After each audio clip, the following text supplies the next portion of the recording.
Hello, everyone, and welcome to the Your Mark on the World show. We're producing this episode for GoodCrowd.info. I'm your host, Devin Thorpe, and our guest today is Tamara Habib. She is the co-founder of a new crowdfunding site called FireLily that focuses entirely on helping people recover from disasters. Tamara, welcome to the show. Thank you for having me. Well, we're excited to have you, and thank you for taking the time this morning. Tell us about FireLily. What is it? FireLily is, at its core, a crowdfunding platform that is specifically dedicated to helping people recover from disasters. In addition to that, though, we provide a lot of educational resources to try and address what we call the knowledge gap that exists. A lot of people that experience disasters, whether it's a house fire or a hurricane, come at it from a position where they've never experienced this before. They don't know what to do. They don't know who to talk to. And we try to give them the answers to the questions that they haven't even thought of, while at the same time providing a safe, secure, and easy to use fundraising platform. Great. That's wonderful. So how did you come to this? How did you decide to do this? So for me personally, I think that this started really around September 11th when my dad was a New Yorker. We felt a really close connection to what was happening there, but there wasn't a lot that I could do to help. I was in high school, and I said, well, there's got to be something more that we can do. So I became an emergency medical technician, and I worked my way through college doing that and found that there was this field called emergency management that I thought was really cool. So I ended up joining the American Red Cross. And what I saw there was that there are a lot of families that are impacted by disasters. And there are a lot of amazing organizations that are doing all that they can to help them. But that there's still a significant gap between what a disaster costs someone and the resources that are available to help them. We particularly see this a lot with insurance illiteracy. 71% of Americans are either uninsured or underinsured, meaning that they don't have adequate coverage to cover their losses. So we said, what if there was a different model for this? And coincidentally, around the same time, I was diagnosed with cancer and felt this sense of helplessness, that there wasn't a lot that I could tell my friends and family. There wasn't a lot of ways that I could give them to help me. And that's when I stumbled upon crowdfunding almost accidentally and found that this was a great model, a great way for people to say, here's my story, here are my needs. And just as importantly, a way for people to say, we're here for you, we're here and we're going to support you. And we meaning my business partner, Paul himself was affected by Hurricane Katrina. He was living in New Orleans when it hit and he lost everything. So he really came from this place of a great experience as a disaster survivor, really understanding what it's like to have all of this amazing information, but at the same time feeling like you have no idea what to do and no idea where to go. And so combining our two experiences came up with FireLily. Well, it really, I mean, you've come from exactly the right place, the right spirit to be able to do this effectively. How are things going at FireLily? Things are going really well for us. We officially launched in November. We have learned so much about people that are impacted by disasters and what they're looking for. One of the most surprising things to us has been that the people who are primarily using our site have been affected by house fires. And that probably shouldn't be as much of a surprise, because when you consider that someone's impacted by a hurricane, there are a lot of resources that come to their aid, both nonprofit and for-profit. And governmental. But when someone experiences a house fire, especially if they're left without insurance, they're really on their own. And so they find our site while they're searching for help. And so we've seen a lot of success at having those kind of fundraisers sign up. We also have a donor matching system in place. And what we've seen that was incredible was that when we launched, we actually had more people signing up to be donors looking for places to give than we did fundraisers at the time. Now that that's started to even out, we're seeing people really connecting using our, what we call, it's like an online dating system to answer a few questions, get to know each other a little bit better. And when they harness that connection, we're seeing more donations being given. And then I'll just say one of the things that's been going really well for us is some of the educational tools that we've put out have been very successful. one of which is our recovery guide. This is a printed copy, but anyone can download this for free on our website. And what we did was we said, there needs to be something that provides people with a foundational understanding of disaster recovery so that they can plan for it, so that they can know how to select a contractor and they can know what to expect. And people comprehend graphics 60,000 times faster than words, so it's as graphical as possible. And because of the work that we've put into it, it's only been out for about 6 weeks, but we've seen it downloaded over 9,000 times. So we know there's a great need for it, and we're really excited that people are finding it valuable. That is really, really exciting. So give us some examples, if you can, of people who've used the website so that people understand who it's for and who it works best for. Yeah, absolutely. The first example that I always think of is one of our early adapters, Holly, who I won't say much more about for privacy reasons, but Holly and her husband experienced a house fire, and they went out for dinner, and when they came back to a burned down home. And they had insurance, they thought, but it turns out that their insurance coverage wasn't adequate to cover all of their costs.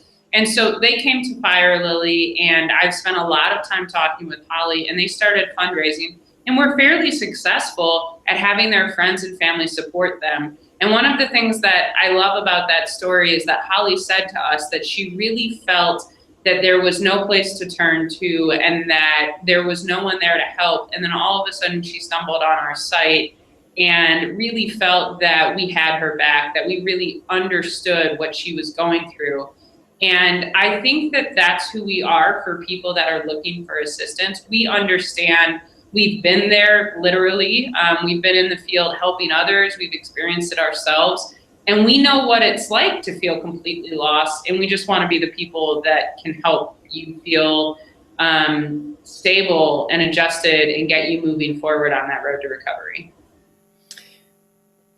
How are you seeing, how much money was Holly able to raise? What's a typical amount that people are fundraising on the site? So the average amount that an individual will raise is $550. And what we've seen is that I think a lot of people are hesitant to ask for help. One of the things we're really focusing on now is getting people to better share their story. A lot of people are willing to put their story on FireLily and talk about it, but then the actual process of going to Facebook or going to their email and saying, hey guys, look, I did this, please help me. There's a lot of hesitancy there. And I think anyone can understand why that would be.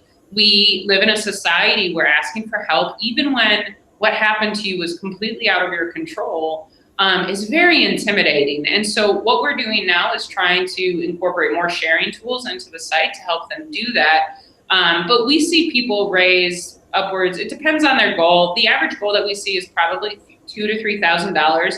And most people are raising, between 1 and 2 when they're really getting going. So being a newer site, we're really excited about that and hope that our sharing tools can even make that success even bigger and go further. Sure. What's the most anyone's raised on the site so far?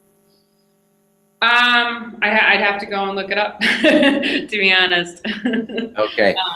But I think that the average says a lot. Actually, the average donation on our site is $84, and that's higher by a lot than most other sites. So we see people getting more connections there. You are really a role model to a lot of people, but when you think about needing inspiration and you think about who you look up to for guidance, who is your role model? I would say I have 2, one that is a professional role model and one that's more of a personal. From a professional standpoint, and this is going to be a very, very probably obvious answer, Craig Fugate, who's the current administrator for FEMA.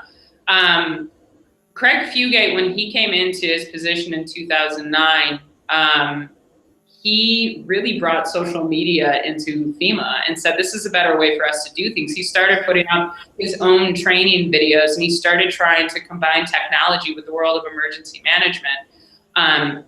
crowdfunding may not be a new principle in the world of business, but in this world of disaster, it is a very new idea, and we're in a slow-moving field. So the idea that anyone, especially someone as powerful as Craig Fugate, can say, we need to be harnessing the power of technology, for me is a really powerful statement.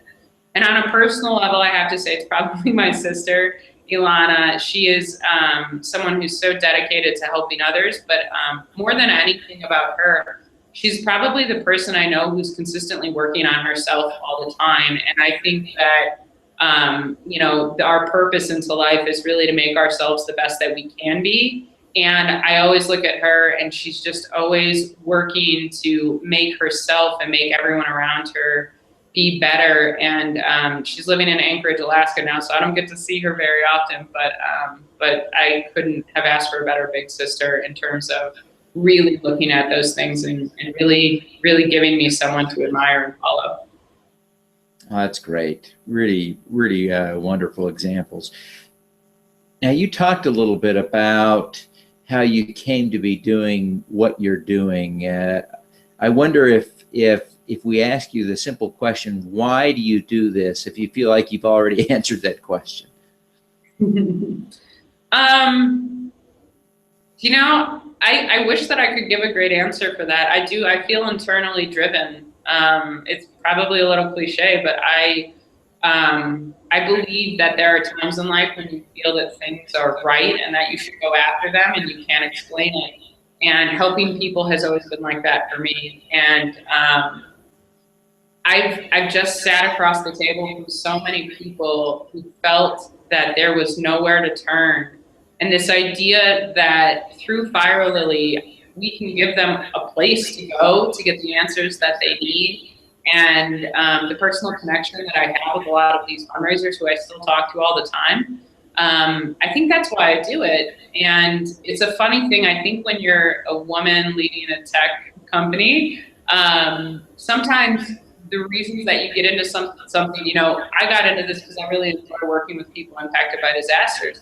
Spend an awful lot of time doing administrative stuff because I'm the running things here. And there is nothing that's more important to me than that the overall impact and goal of FireLily is to help those people. And so I think that's why I do it. Maybe that's not the best answer, but I do feel this internal sense to be driven by helping others. Oh, it's really a great response. Now, you've been very successful. It's exciting to see what you've done and already accomplished at your young age. Can you give us one tip, one practical aid that you've learned over your career that would help us all be more effective, more impactful? You're never the ultimate expert on anything. I really believe that I have a set of knowledge and it's fantastic, and I am very grateful for the learning experiences that I have, but I also know that there is almost always someone who can give me a great piece of advice. And I think being really open to constructive criticism and listening to people's thoughts and inputs, but at the same time, really going with your gut, I think that combination of things is really important. So being open to other people's input and advice, and knowing that as good as you get at whatever it is you're trying to do, there's always going to be someone who can help you along the way. I think that's what I'd say. Oh, fantastic. Now, before we wrap up, if you would just give us a quick rundown on how people can find you on the internet, how they can find your website, how they can find you personally, how do people engage with you? Sure. Yeah, so primarily, definitely come and check out the website, www.firelilyfundraising.com. You can also just search for FireLily, FireLily. Please connect with us on Twitter. @FireLilyFund is our Twitter handle. You can also find us at Facebook by searching FireLily or going to /FireLilyFund. And if you want to shoot me a personal note, feel free to drop me an email at thabib, THABIB, @firelilyfund.com. And I'd love to talk with anyone. Great. Tamara, thank you so much for being with us today. We wish you every success in the great work that you're doing. All right, fantastic. Thank you, Devin. All righty, let's do some good. Yes.